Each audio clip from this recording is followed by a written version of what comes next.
Okay, listen. I know it's been 2 months since I played this game on the channel, okay? I know it has been a while, but listen, you gotta hear me out, okay? Juno came over, she was visiting for the last couple months, and, you know, I wanted to spend time with Juno. And I think that's a little more important than playing a game about Juno. You know what I mean? So don't worry, it's 2 months later, everybody else already knows how the story ends. I have no idea how the story ends. But, you know, any excuse to see Juno is a good excuse to me. So that's what we're gonna do today. Listen, I also had to give you guys a little bit of a break from Juno. I had to make you miss her a little bit so that you'd be more enticed to watch the videos and, you know, like and subscribe to these videos. And if you want to see more, it's all about having that little bit of vacuum there that, you know, I can fill with Juno or something else. So it's fine. It's okay. We're back. We can beat degenerates, and we can beat degenerates together. So join me as we say hi to Juno once more. We fooled around for a bit, throwing handfuls of sand at each other, then we both settled down across from each other and just enjoyed the moment. Seeing her beautiful, relaxed figure on the sand made me want to go snuggle close to her and never let go. Ah, the soft Juno hugs! Yes! I missed this! I wanted to shout to the world how much I loved her, how good it felt to be with her. In that second of utter bliss, there was no dark past or frightening future. There was no mission, no heaviness in my heart from the responsibility I had taken on, no conflicting feelings that made me feel irritated and constantly angry at everything around me. The sky was so blue that its brightness made my eyes ache, and the sun seemed to embrace us on all sides. I didn't know how long we lay like that until I heard a beeping sound that broke the silence, a signal from Pixie that the device analysis was finished. The sound brought me back to reality. Oh man, going from that bliss of like snuggle session with Juno, like all that soft warm and like cuddliness to against her large body. Sorry, I got lost in her muscles. I rose from the sand, shaking myself off hastily, and pulled my clothes back on. Juno followed me, and we both headed towards the jet. I was anxious to see the results, and the whole time Juno was studying the results of the analysis. What? Did you find something? I'm not sure yet. It's hard to draw conclusions from one sample. We need to get the others and analyze them accurately, which will take much longer. If we go now, we can do it all before dark. But I'm sure now that it's safe to deactivate all of the devices. At least that's something. Juno looked out the window of the jet. The sun was still pretty high. Then we have to move out. The sooner we go, the sooner we'll be done. You think we have a chance to save this planet? Did this analysis tell anything about that? Juno just shrugged her shoulders. I don't know, Raeal. I don't want to jump to conclusions and give you false hope just yet. But at least we'll try, right? Of course! I nodded, ready to act. Ah, Juno with that confidence! I love it! I love her confidence, dude. You know, this is how I know I'm always safe with Juno, because she just exudes confidence. Juno turned on the jet and adjusted the locator, gave Pixie the coordinates where we needed to go. I was seized with impatience, a thirst for action that could not be contained. The whole time we were flying to the next point, there were only 2 points on the map. I was fidgeting in the seat of the jet, tapping my feet on the floor in a nervous rhythm. Juno didn't say anything to me about it, though I could see her eyes on me every now and then. Finally, the jet hovered a couple meters off the ground at the desired point, a small field on the other side of the planet. We'll land and walk to the point. Juno took the locator, but I was in no hurry to join her. I think it would be wiser if we split up. You stay here and I'll head to the next point and pick you up on the way back. As soon as I finished my suggestion, which was admittedly more cocky than I thought, Juno became silent and her helmet displayed an expression of silent shock. What? No! Oh, don't be angry at me. I was just making a suggestion. I was just saying we could cover more ground if we split up. You know, I would never want to split from Juno, though. I wouldn't want to be by her side. Because, I mean, why would I split from that? First of all, it's safer to be together. That is absolutely not a good idea, Raeal. We're on a dangerous planet. So what? You're well trained and nothing bad would happen to you. Besides, it'll only take a few minutes to disable the device. We'll be in contact in case of anything. I'll be right back, and I'm not worried about me. I'm worried about you, dummy. You don't know this place at all. What if there's a dangerous creature out there and I don't get there in time to save you? My heart pricked with resentment. Oh, man. Put away your damn pride, dude. Like, honestly, my issue is he doesn't know this planet. Juno is right. Juno doesn't know this planet either. It is smarter to stick together in a survival situation, in a situation where you're not familiar with your surroundings. Stick together. That is the smartest thing you can do. Juno, I'm not a child. I can take care of myself. You taught me everything I know, and now I have to sit back and nothing will happen to me. You saw how local animals reacted to us. They didn't even look in our direction. It was only one species. See, I'm on Juno's side here, and not just because she's hot. What if you end up running into predators? No, that's out of the question. We go together. We've already wasted a lot of time, and now we're wasting even more. We'll split up and meet at the same point. I can stand up for myself. Stop thinking I'm weak. Juno's helmet showed a sad expression that made me feel like a total asshole, but I wasn't going to back down on this. See, my honest opinion here, I do think Juno is being a little harsh on the whole being overprotective thing, but I also see her point in, like, we're on a dangerous planet. We don't know what's on this planet. We don't know what kind of sandworms are down here that are gonna gobble you up. Like, we need to stick together so we can face things together. Like, I totally understand that. Like, that's so ridiculous. We had to use the time to our advantage as best we could. In the end, Juno only nodded and picked up her rifle. Please let me know if anything happens. With those words, she jumped out of the jet, landing smoothly on the ground. I nodded and wanted to wish her good luck, but Juno had already disappeared into the thicket of trees.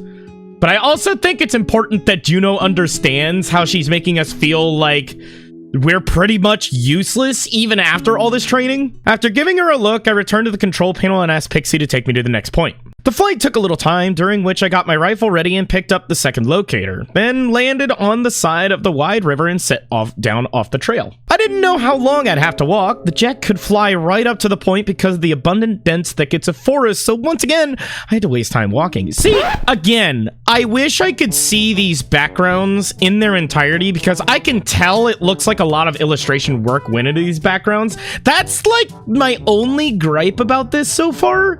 Is I wish I could see the artwork in the background, especially if there's no character on the screen. Unblur the picture. If there is a character on the screen, blur the picture. That forces the focus on the main character and off the background. But in these scenes, you can appreciate like how beautiful the planet is if you actually get to see the planet. I was focused on the locator, walking strictly towards the target, looking under my feet every now and then to make sure I didn't run into anything poisonous. The forest was quiet, even quieter in this part of the planet than the ocean shore. There seemed to be no animals here at all, except for the occasional passing bird and bugs dancing in the air. Despite the fact I was sure of my decision, an unpleasant feeling settled in my stomach and gave me no peace. My thoughts were all about Juno. She and I hadn't been separated in the last 2 years on the ship, much less by such a distance, and now I felt strange, lonely, and lost. We spent almost all of our time together, and even if we split up on the ship to train or work in the lab, we always knew where to find each other. As I pounded the weights in the gym, I knew that any moment I could go into the next compartment and find Juno there.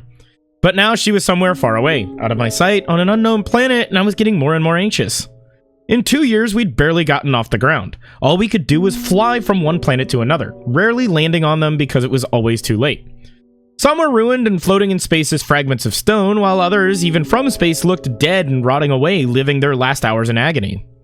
We were always late, and time became my worst enemy. I didn't have enough time to train more. I didn't have the time to help any of the planets destroyed by the anomaly. I hated the feeling of helplessness and the guilt that came from my own inaction.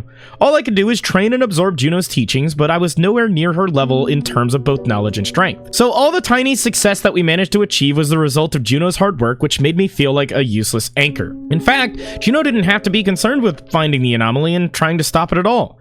Her planet was safe, far away from us, and if she wanted to, Juno could just give up and fly far away and where the anomaly had never been heard of. There was no way I would have gotten this far alone even if Juno had given me a separate ship equipped with artificial intelligence and everything I needed to survive. So now I felt a deadly determination to prove at least to myself that I could be useful. I could do what Juno had done. It was necessary for my own peace of mind just to believe that something depended on me. See, that's the problem, right? He spent 2 years with Juno, doing everything together with Juno, becoming dependent on Juno, doing everything for him, essentially, teaching him the ways of the galaxy and everything like that, and space and biology. A lot of teaching in biology. I'm just saying, if she wants to study biology, she can study me. So, like, I mean, I'm available. But still, it is a little silly, and I would feel like it goes against survival protocol to split up from your partner when you're on a foreign planet or like in a foreign area entirely, that feels very dumb and stupid. Last 2 years of hard training wasn't for nothing. I finally reached my destination. I could see the purple glow of the device in the bushes along the river's shoreline. Taking the bot, I turned it on and set it on the ground, asking Pixie to turn off the device. There were animal corpses all around it, just like the first one. Seemed like there were even more of them here. Part of the river was also affected by the device, with many fish and small creatures thrown up by the water lying on their sides. I approached them and took a couple of samples for Juno. Soon, Pixie turned off the device, the purple light went out, and I could pick it up. As I held it in my hands, I noticed it was quite heavy. I don't know if you should be holding that in your bare hands still. It's also kind of incredible that such small devices are causing so much issue. I ran back to the jet as fast as I could. I couldn't wait to get back to Juno, pick her up, and get back to the ship. Though tiny, the little bit of hope I had convinced me that we could save this planet. It kept me moving forward and gave me even more motivation and strength to keep going. Climbing into the jet, I immediately called out to Pixie. Pixie, let's get to Juno. Where is she now? Silence was all I got in no. You better fucking not. You better not. You'd better fucking not. If anything happens to my Juno, I will lay hell on this fucking earth. Cities will go up in fire. Brimstone will rain from the fucking sky. I frowned and moved closer to the jet's panel, as if I could see Pixie there. You'd better not. Pixie? Hello? Again, a few long seconds of silence, which had never happened before. Pixie finally answered, you better not. Raeal, I apologize for not replying right away. Pixie, what's going on? What's happening? What's going on with Juno? Juno is in a rather dangerous Take me to Juno! You need to get to her immediately. Oh, fuck! No, we need to get. My heart sank into my stomach as soon as Pixie said that. Is she okay? What happened? Panic was clearly audible in my voice and the ringing in my ears began to rise rapidly. Calm down, Raeal. You need to keep a clear mind. Juno is uninjured, but she is currently in battle mode. Oh, shit. You need to come to her aid as soon as possible. I cursed, feeling a sense of guilt clench my heart. If I hadn't insisted and stayed with Juno, this could have been avoided. And even though I wasn't as strong as Juno, it didn't mean anything. I'd rather know what was happening to her. Oh, shit! What's she fucking fighting? Finally, the jet hovered above the forest, the doors opened, and I jumped out of the jet. Just fucking... Oh, shit! She's a badass! Oh, that's a tentacle monster. Wait. Where's this going? Juno's figure immediately caught my eye. She was clutching her rifle in her hands, and thick green vines of a vicious plant were trying to attack her. They were dense and strong, trying to grab Juno, but she managed to fight back. I saw Juno's ears twitch in the direction of the jet. She'd heard I'd come to help, but she couldn't afford a second's respite. The plant, like a vicious monster, tried to grab her every now and then, and I felt the adrenaline rush into my bloodstream, instantly enveloping my body with heat. Holy shit, we're fighting a fucking octopus plant! Aaron Hansen taught me everything I needed to know. Green plant, purple plant, blue plant! Jennifer dumped me. I had to act now. I grabbed my rifle and jumped into the fray. I rushed into the fight, trying to draw the plant's attention away from Juno. I started firing and screaming at it. Come here, plant! Look at me! Look at me! I'm over here, plant! Don't pay attention to Juno! I'm over here! Wrap those green, shiny tentacles all over me! Wait. Actually, yeah, that's kind of hot. Do that. I'll take this one for you, Juno! Don't worry! Your little protogen will save you! Fucking green tentacles! Fucking blue tentacles! I don't care what you got! Bring it! Hey, you stupid weed! Try and catch me! Raeal, you really said that? I didn't know if the plant heard me, but as soon as I entered the fray, firing at the vines with my rifle, it immediately turned its attention to me, giving Juno a chance to take a breath. At that moment, my body began to move on its own, all thanks to the muscle memory and everything I'd been learning for the last 2 years. I deftly dodged the vines that were trying to grab my legs, my heart pounded frantically against my ribs. I didn't see what Juno was doing at that moment. She disappeared from my sight, probably headed for the jet to help me out, but it didn't matter. At some point, I felt a vine wrap around my ankle and drop me to the ground. I gasped, feeling the air get knocked out of my lungs, and started firing from a prone position, not really aiming, just hoping to distract the monster. The vine clenched around my leg with tremendous force, threatening to break the bone, and the pain flared up and spread throughout my body. At that moment, I heard Juno's voice shouting, Raeal! Cover your face! Is she gonna shoot her load? I didn't have time to consider her request, but I instinctively followed the command and covered my face with both hands. Oh, she's shooting a load! In the blink of an eye, the jet was hovering right above the plant's maw. A strange substance emerged from the bottom of the jet. Herbicide, I thought. The monster let out a long, bestial roar, and the vine that was gripping my leg and pulling me forward towards its maw weakened immediately. The monster shrank into a lump, continuing to growl in agony as the herbicide ate away its body. She shot her hot load all in that monster's maw. Hot! When I took my hands away from my face, Juno had already jumped to the ground and sprinted towards me, falling to her knees beside me. Raeal, are you okay? Are you alright? Did it hurt you? On her helmet, one emotion replaced another as if the helmet had short-circuited. She's going through all the emotions at once. I'm glad you're okay. As soon as Pixie told me, I came over here to help. Like, I heard that you were in trouble, and my immediate thought was, Pixie, lock on to Juno's location. Ready? Engage. Tea, Earl Grey, hot. I sat down on the grass, coming to my senses. I'm fine. It's nothing, just a bruise at most. Damn it, I didn't know these things lived here. I should have known. There's a reason it was so quiet when we landed. Juno, it's okay. It's all my fault. We shouldn't have split up. I'm sorry, I didn't want it to turn out like this. Juno helped me up, setting me on my feet, and immediately squeezed me in a smothering hug. Oh, yes! My face is so warm! I wish this hug could last forever! I wrapped my arms around her waist in response, breathing in her scent, feeling that she was perfectly fine in my arms. Oh, that's so sweet. It's okay, it's not your fault. We were both stupid. Let's not split up again, okay? Especially on unknown planets. Of course, never again. I'm sorry, Juno. I didn't mean for this to happen. It's all my fault. I was stupid. I acted like a child. I'm so ashamed. You could have gotten hurt because of me. Juno only shook her head, interrupting the flow of my apology, and pulled me even closer to her. She is never letting me go. She is going to smother me until I fucking collapse, and you know what? I'm okay with this. You couldn't have seen this coming. Besides, the most important thing is that we're both safe. Let's get back to the ship, okay? Did you get the device? Yeah, I got it. There were no creatures there. Oh, and I also got a few samples for you. Juno smiled warmly at me, gently stroking my cheeks with her fingers. Thank you, Raeal. I was so worried about you. We stood in the middle of the forest in a tight hug for a while, then hurried back to the jet, tired and dirty from the fight. Juno took the devices to the mini-lab, and I sat in the chair by the navigation panel, looking out of the jet window at the planet moving farther away. My body was still hot from the fight. I stared at the planet, realizing that Juno and I might be its last visitors. But in that moment, I didn't feel the longing that had eaten away at my heart hours before. Now it was kind of a relief and acceptance. I was glad that we'd been here, that we'd been able to create memories that would stay in our minds forever. And even if this planet was gone in a couple of days or weeks, we could know that it had once been. And maybe, as Juno rightly said, one day it will fully recover from what happened, and we will come back here again to see the new flora and fauna, to see what happened to it during our absence, knowing that we did everything we could to prevent its destruction.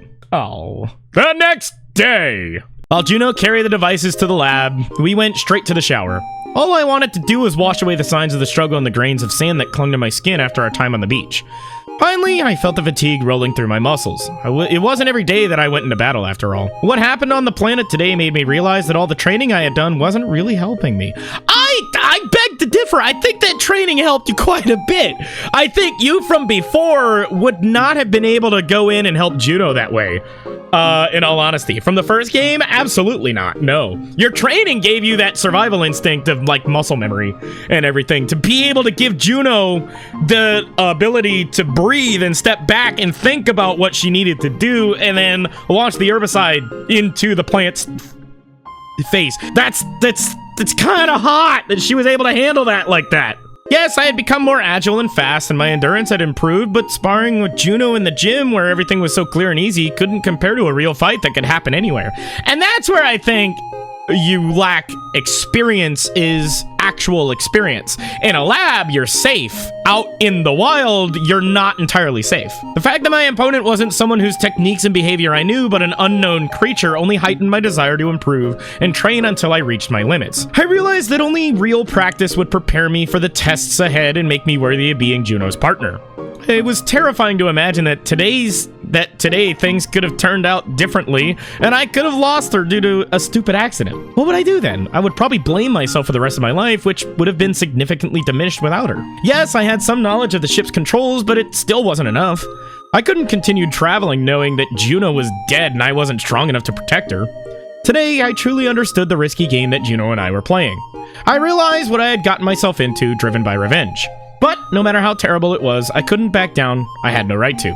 I tried to push those thoughts out of my head because they weren't helping at all. In fact, in this situation, they were only making things worse. The desire for revenge, to find the source of the anomaly, to find the one who had created it, was still there. However, now it was joined by fear of what we might face in the future. After getting out of the shower, I went straight to the bedroom. The ship was quiet, and Pixie had dimmed the lights to create the illusion of night. It was the only way to regain some sense of time, as it was always dark in space. Oh, there she is! In her casual clothes! Oh, I wonder how long those are gonna stay on. When I walked into the bedroom, Juno was already there waiting for me. She was lying on the bed on her stomach. As soon as she heard my footsteps, she turned and looked at me over her shoulder, smirking softly. I hope you're not too tired? Oh, yep, nope. They aren't staying on for very long. Juno smiled, keeping her eyes on me. I shook my head, approaching her and settling onto the bed beside her. Gently, I ran my hand down her back, tracing the elegant curve of her spine until my palms settled on her lower back. A wave of tenderness washed over me, accompanied by a pleasant flutter of anticipation stirring in my lower abdomen. I think this is a good spot to probably end it. I don't know. Hold on. Let's see where this goes. I can't believe I could have lost you today. A frown appeared on Juno's helmet. Don't think about it. You got there just in time, Raeal. And if I hadn't, we don't know what would have happened. This is just a hypothetical scenario. Juno tucked her legs underneath her body, finding herself in a knee-locked position. Stop being so sour, Raeal. Oh no. Come here. Well, I was right. Those clothes didn't stay on for very long. Anyway, this is the part that gets uploaded to Fansly. Thank you, everybody, so much for checking out this video. I hope you enjoyed this little escapade back into My Furry Protogen 2. More videos will be coming out soon, so make sure you stick around for more. And if you do like this kind of stuff, make sure to subscribe so you don't miss the next upload. We still have to figure out where the anomaly's coming from, so maybe we'll find out in the next episode. Anyway, thank you, everybody, so much for watching. I'm Raeal the Protogen, and I will see you in the next video. Bye-bye!